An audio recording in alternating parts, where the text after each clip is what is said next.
जय हिंद दोस्तों, स्वागत है आप सभी लोगों का एक बार फिर से तैयारी कर लो चैनल में। और आज की वीडियो में हम बात करेंगे आदिकाल के परिचय में।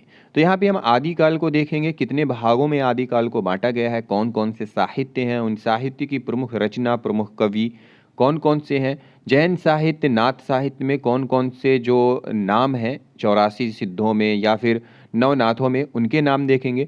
तो दोस्तों पूरी वीडियो के साथ बने रहें। और दोस्तों अगर आप हमारी जो क्वेश्चन आंसर की सीरीज चल रही है उसे नहीं देख पा रहे हैं तो दोस्तों चैनल के प्लेलिस्ट में जाएं। यूजीसी नेट जेआरएफ अक्टूबर 2021 के नाम से प्लेलिस्ट बनी हुई है, उसे ज़रूर देखें। चैनल को सब्सक्राइब नहीं किया है तो चैनल को सब्सक्राइब कर लें और साथ ही साथ बेल आइकन भी प्रेस कर लें। इस तरह से हम अपने एग्ज़ाम्स की तैयारी करते रहेंगे। दोस्तों यहाँ पे हम आदिकाल का परिचय देखने वाले हैं। तो यहाँ पे आदिकाल का परिचय और विशेषताओं से संबंधित ये यहाँ पे तथ्य देखेंगे। तो सबसे पहले है कि हिंदी साहित्य का आरंभ जो है वो 7वीं सदी से माना जाता है। इसी आरंभ को अलग अलग विद्वानों ने अलग अलग नाम दिए, जैसे कि हमने काल विभाजन की पिछली वीडियो में पढ़ा था कि किस आचार्य ने क्या नाम देकर कालों को विभाजन किया था, कितने भागों में विभाजित किया था और कौन कौन सा उसका समय काल था। तो चारण काल कहा है जॉर्ज ग्रियर्सन ने, प्रारंभिक काल कहा है मिश्र बंधु ने, वीर गाथा काल कहा है आचार्य रामचंद्र शुक्ल ने, सिद्ध सामंत काल कहा है राहुल सांकृत्यायन ने, बीजोपन काल कहा है महावीर प्रसाद द्विवेदी ने, वीर काल कहा है विश्वनाथ प्रसाद मिश्र ने, आदि काल कहा है हजारी प्रसाद द्विवेदी ने और संधि काल एवं चारण काल कहा है डॉक्टर राम कुमार वर्मा ने। तो अलग अलग आचार्यों ने आदिकाल का नामकरण भी अलग अलग तरीके से अपने हिसाब से किया है। फिर है संधि काल, इनमें सर्वाधिक प्रचलित व विद्वानों द्वारा स्वीकृत नाम आदिकाल है। आदिकाल का आरंभ, आदिकाल प्रारंभ का सूचक न होकर परंपरा के विकास का सूचक है। इसमें समस्त काव्य रूपों एवं भाषा के अंकुरित होने का भाव निहित है, अतः यही सर्वाधिक उचित है। समस्त आदिकालीन साहित्य को हम कई भागों में बांट सकते हैं। तो यहाँ पे कुछ आदिकालीन साहित्य दिए हुए हैं, जितने भागों में हम उन्हें बांट सकते हैं। कौन कौन से भाग हैं देख लेते हैं। तो यहाँ पे धार्मिक साहित्य, लौकिक साहित्य और वीर काव्य या रासो काव्य लिखे गए थे आदिकाल में। और कौन कौन से थे यहाँ पे, तो सबसे पहला है सिद्ध साहित्य। लौकिक साहित्य है उसका ढोला मारूरा दूहा, और वीर काव्य है उसका रासो काव्य है खुमान रासो। फिर है नाथ साहित्य, वसंत विलास लौकिक साहित्य है और परमाल रासो रासो साहित्य है। फिर है जैन साहित्य, राउल वेल, विजयपाल रासो, उक्ति व्यक्ति प्रकरण और बीसल देव रासो, ये क्या है इसके रासो साहित्य हैं। फिर है इसी में है जैन साहित्य में ही वर्ण रत्नाकर, जिसमें पृथ्वीराज रासो, खुमान रासो, खुसरो का काव्य और विद्यापति की पदावलियाँ आती हैं। फिर है आदिकाल परिस्थितियाँ, साहित्यिक विवेचन देख लेते हैं। तो धार्मिक साहित्य में सबसे पहले है सिद्ध साहित्य। भारतीय धर्म साधना में सिद्धों का प्रादुर्भाव 8वीं शती के आसपास हुआ। सिद्ध संप्रदाय का जन्म वस्तुतः बौद्ध धर्म में आई विकृति से हुआ। ईसा की पहली शताब्दी तक आते आते बौद्ध धर्म 2 शाखाओं, पहला हीनयान और दूसरा महायान में बढ़ गया। हीनयान केवल सन्यासियों को आश्रम देने लगा, वहीं महायान ने अपने द्वार सबके लिए खोल दिए थे। महायान आगे चलकर मंत्रयान बन गया। बाद में मंत्रयान के 2 विभाग बने, वज्रयान और सहजयान। इनमें वज्रयानी ही सिद्ध कहलाए। ये मंत्रों द्वारा सिद्धि प्राप्त करने में विश्वास रखते थे। सिद्धों की संख्या 84 मानी जाती है। तो 84 सिद्धों के बारे में हम लोगों ने पढ़ा था, कई सारी वीडियोस हम इस पर लेकर आए हैं। तो इसमें भी देख लेते हैं कौन कौन से हैं, 1 से लेकर के 84 सिद्धों के नाम। तो हम लोग यहाँ पे पूरे नाम देख रहे हैं, आप लोग चाहें तो नोट कर सकते हैं। लुईपा, लोल्लप, विरूपा, डोम्भिपा, शबरीपा, सरहपा, कंकालीपा, मीनपा, गोरक्षपा, चौरंगीपा, वीणापा, शांतिपा, तंतीपा, चमरीपा, खंडपा, नागार्जुन, कराहपा, कर्णरीपा, कर्णरिया, थगनपा, नारोपा, शलिपा, तिलोपा, छत्रपा, भद्रपा, दो खंदीपा, अजोगीपा, कालपा, घोम्बीपा, कंकड़पा, कमरीपा, डोंगीपा, भदेपा, तंघेपा, कुक्करीपा, कुसूलीपा, धर्मपा, महीपा, अचिंतीपा, भलापा, नलिनपा, भुसुकपा, इंद्रभूति, मेकोपा, कुड़ालिया, कमरीपा, जालंधरपा, राहुलपा, धर्मरिया, धोकरिया, मेदिनीपा, पंकजपा, घटापा, जोगीपा, चेलुकपा। फिर है गुंडरिया, लुचिकपा, निर्गुणपा, जयानंत, चरपटीपा।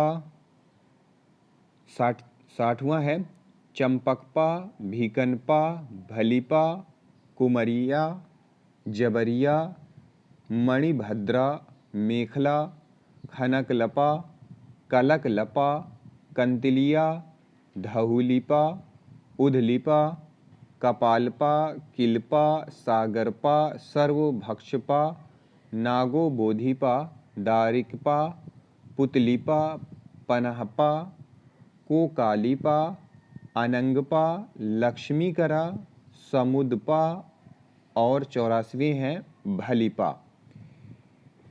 तो दोस्तों इनमें से 23 सिद्धों की रचनाएं प्राप्त होती हैं। इनका समय 8वीं सदी से 13वीं शती लगभग 797 ईस्वी से 1257 ईस्वी के मध्य माना गया है। ये अपने नाम के पीछे पा जोड़ते थे। अपने नाम के पीछे क्या जोड़ते थे? पा, जैसे लुईपा, शांतिपा, तंतीपा। सिद्ध साहित्य की भाषा क्या थी? अर्धमागधी अपभ्रंश है, जो वास्तव में हिंदी व अपभ्रंश का मिला जुला रूप है। इनकी रचनाएं उपदेश, नीति व रहस्यपरक हैं। इनकी कविता में शांत व श्रृंगार रस की प्रधानता होती है। तो इस तरह से प्रश्न पूछ लेता है कि सिद्ध साहित्य की भाषा कौन सी है? तो अर्धमागधी अपभ्रंश है। और अर्धमागधी अपभ्रंश, या फिर ये पूछ लेता है कि इनमें से सिद्ध साहित्य के लिए कौन सा कथन सही है, तो यहाँ पे दे देगा हिंदी व अपभ्रंश का मिला जुला रूप इनकी भाषा थी। तो ये भी हो सकता है। और दूसरा ये हो सकता है कि इनकी कविता में कौन कौन से रस का प्रयोग होता था। तो यहाँ पे शांत व श्रृंगार रस दिया हुआ है, ये भी हम देख सकते हैं। फिर है प्रमुख सिद्ध कवि और उनकी रचनाएं। सबसे पहले सरहपा है। इनका रचना काल 769 ईस्वी माना जाता है। कुल 32 रचनाएं इनकी प्रसिद्ध हैं और इनकी जो प्रसिद्ध रचना है वो है दोहा कोश। राहुल संकृत्यायन के अनुसार हिंदी के प्रथम कवि माने जाते हैं। कौन? सरहपा। फिर है शबरपा।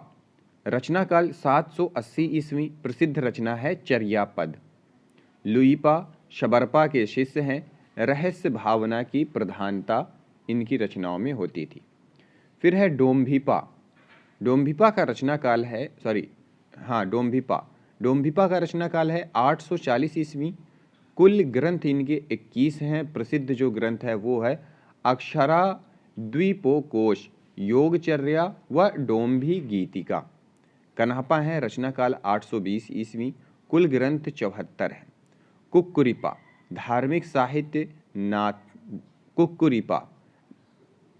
फिर अब देखते हैं धार्मिक साहित्य नाथ साहित्य जो है, यहाँ से हमारा दूसरा टॉपिक है धार्मिक साहित्य के बारे में, मतलब नाथ साहित्य के बारे में अब देखेंगे। तो नाथ साहित्य में क्या क्या है? तो नाथ संप्रदाय के प्रवर्तक जो हैं वो गोरखनाथ माने जाते हैं। नाथ पंथ का उदय भी बौद्धों की सहजयान शाखा से हुआ। नाथों की संख्या नौ मानी जाती है, नवनाथ कहलाते हैं। आचार्य हजारी प्रसाद द्विवेदी ने इनके नाम इस प्रकार बताए हैं। पहला मत्स्येंद्र नाथ, दूसरा गहनी नाथ, तीसरा ज्वालेंद्र नाथ, चौथा कर्णिपानाथ, पांचवा नागनाथ, छठवां चरपटनाथ, सातवां रेवानाथ, आठवां भरतनाथ और नौवां गोपीचंद्र नाथ। इनमें गोरखनाथ का नाम न होने का कारण नाथ पंथ के अनुसार गोरखनाथ ही भिन्न भिन्न समय में अवतरित हुए। फिर है धार्मिक साहित्य, जैन साहित्य। जैन रचनाकारों का समय 8वीं सदी से 13वीं सदी के मध्य रहा है। इनका प्रभाव गुजरात और काठियावाड़ में रहा है। जैन साहित्य की भाषा अपभ्रंश है। प्रमुख जैन रचनाकार हैं श्रावकाचार्य, जिनकी रचना है देवसेन। जैन ग्रंथों में सर्वप्रथम ग्रंथ देवसेन कृत श्रावकाचार्य 936 ईस्वी माना जाता है। श्रावकाचार्य में 250 दोहे हैं। उसमें श्रावक धर्म का प्रतिपादन किया गया है। इसमें गृहस्थ धर्म का विस्तार से विवेचन मिलता है। इनकी रचना दोहा छंद में है। फिर है भारतेश्वर बाहुबली रास, शालिभद्र सूरी की रचना है। इसकी रचना 1114 ईस्वी में शालिभद्र सूरी ने की थी। इस ग्रंथ में भरतेश्वर तथा बाहुबली का चरित्र वर्णन किया गया है। भरत आयु में बड़े थे और अधिक पराक्रमी थे। वह अयोध्या के राजा बनाए गए थे और बाहुबली को तक्षशिला का राज्य मिल गया था। कवि ने इन दोनों राजाओं की वीरता युद्धों का विस्तार से वर्णन किया है। हिंसा और वीरता के पश्चात विरक्ति और मोक्ष के भाव प्रतिपादित किए गए हैं। वीर और श्रृंगार रसों का निर्वेद में अंत हुआ है। 250 शब्दों में रचित यह एक सुंदर खंड काव्य है। इसकी भाषा में नाटकीयता, उक्ति व चित्र तथा रचनात्मकता के सर्वत्र दर्शन होते हैं। आगे की रास या रासो रचनाओं को इस ग्रंथ में अनेक रूपों में प्रभावित किया है। अलीजीन विजय ने इस ग्रंथ को जैन साहित्य की रास परंपरा का प्रथम ग्रंथ माना है। फिर है चंदन बाला रास, आसगू की रचना है। यह 35 छंदों का एक लघु काव्य है, जिसकी रचना 1200 कब हुई थी? 1280 के लगभग आसगू नामक कवि ने मालवा में की थी। इसकी कथा नाई का चंदन बाला चंपा नगरी के राजा पर एक बार कौशंबी के राजा शतामिक ने चंपा नगरी पर आक्रमण किया था। सेनापति ने चंदन बाला का अपहरण किया और उसे एक सेठ को बेच दिया। सेठ की स्त्री ने उसे बहुत कष्ट दिया। चंदन बाला अपने सतीत्व पर अटल रही और दुख सहन करते हुए महावीर से दीक्षा लेकर मोक्ष की प्राप्ति की। इस प्रकार लघु कथानक पर आधारित यह जैन रचना करुण रस से भरी है। फिर है स्थूलीभद्र रास, जिन धर्म सूरी की रचना है। 1209 ईस्वी में रचित इस काव्य के कवि जिन धर्म सूरी हैं। इसकी भाषा का मूल रूप हिंदी है। इस पर अपभ्रंश भाषा का भी प्रभाव देखने को मिलता है।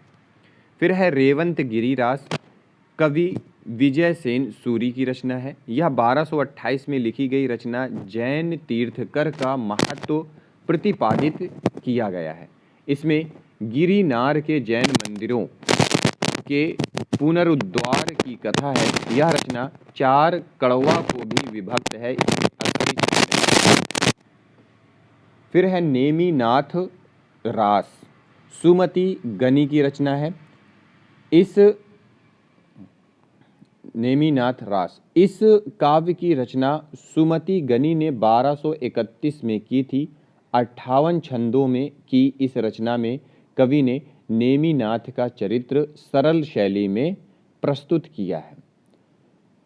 तो दोस्तों, ये थी हमारी आज की आदिकालीन साहित्य के बारे में हमने परिचय देखा और थोड़ा सा उस साहित्य को कितने भागों में बांटा गया है ये देखा है। आगे की वीडियो में आदिकाल पर कुछ आधारित और तथ्य हैं, उन्हें भी हम देखेंगे।